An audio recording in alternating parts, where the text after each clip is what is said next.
Hello guys, today I'm going to show you how to install and configure Proton Pass on Google Chrome. So first head over to Proton Pass and log into your account. Next you will get to this point where it says get Proton Pass for Chrome. Click on this button.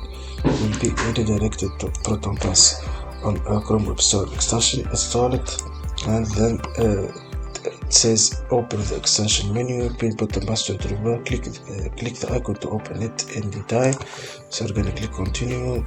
We go to connect your Proton account. Let's connect our Proton account.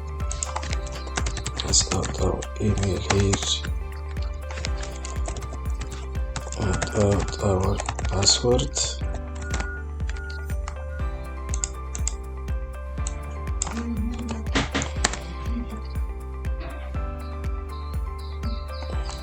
Now let's open a new bar, a new tab, and head over to any website when you're gonna connect to your account, and you can click on this and click on extension and choose Proton password.